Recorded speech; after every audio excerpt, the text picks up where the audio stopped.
Now we're gonna go to some other stuff. So we're gonna go into we're gonna go into some examples. Use of black, dark, swarthy for non-black individuals.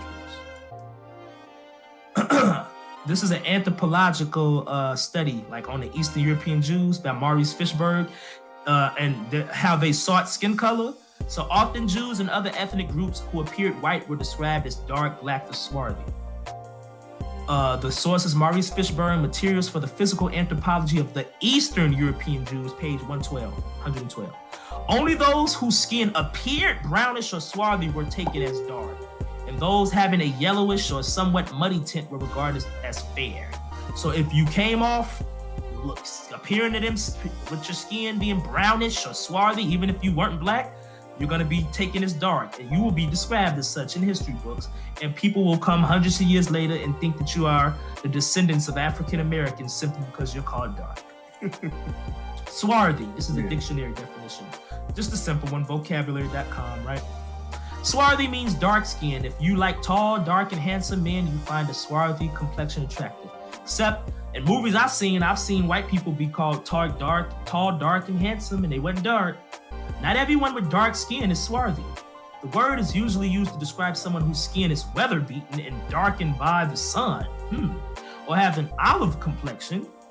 But the famous 19th century American poet Walt Whitman, who was of English and Dutch stock, seemed to be describing himself in the poem "Behold this swarthy face." So swarthy may be in the eyes of the beholder. So meaning it's not a fixed term. It could be in the eye of the beholder, whoever you want to call that. This is Walt Whitman. My bad. Actually, I meant to put his poem up here first before I just show his face. This is Leaves of Grass, page 130, Walt Whitman. Behold this swarthy face, these gray eyes, this beard, the white wool, unclipped upon my neck, my brown hands in the silent manner of me. So he called his face swarthy, he called his hands brown, but Gandalf the Grey. Walt Whitman. I'm sorry. Yo, listen. You know what the thing about this is? It shows how people use swarthy in ways that are much different than Dante and Benaiah, honestly. He's a swarthy man here.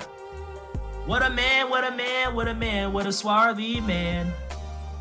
He wasn't lying about Gandalf, though. Yes, that last one?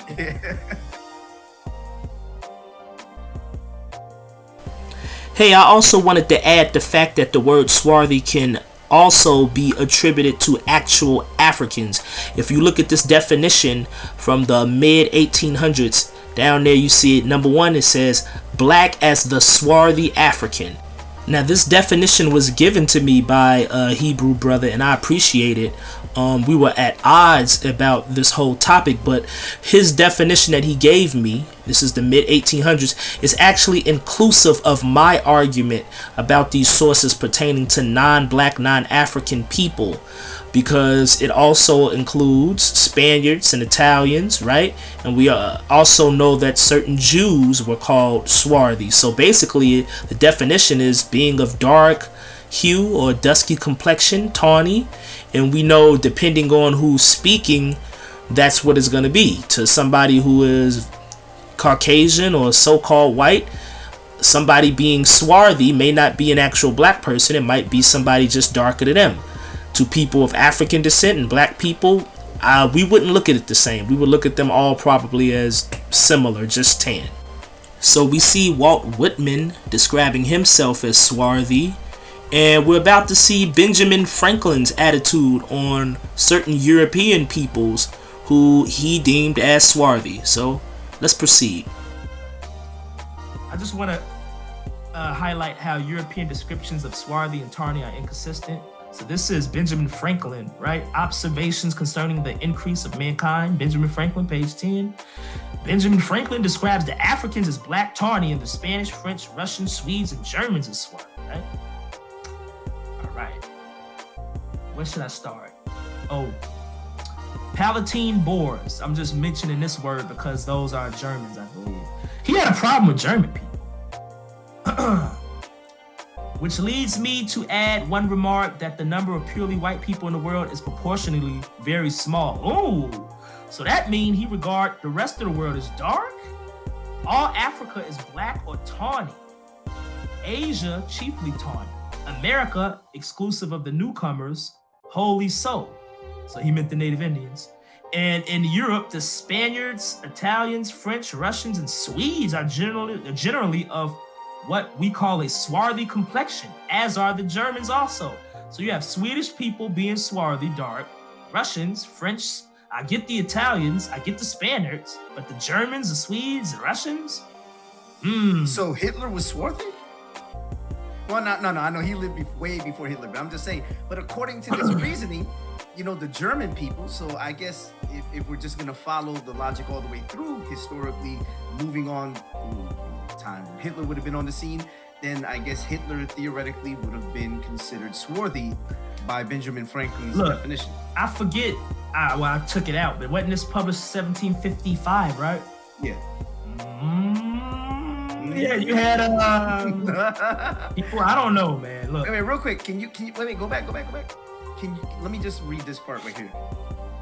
When he says, actually, can you read it where it says, so numerous as to, actually, start where it says, why should, so it's the third, actually the fourth line up. Why should Pennsylvania, founded by English, become a colony of aliens who will shortly be so numerous as to Germanize us instead of our Anglifying them?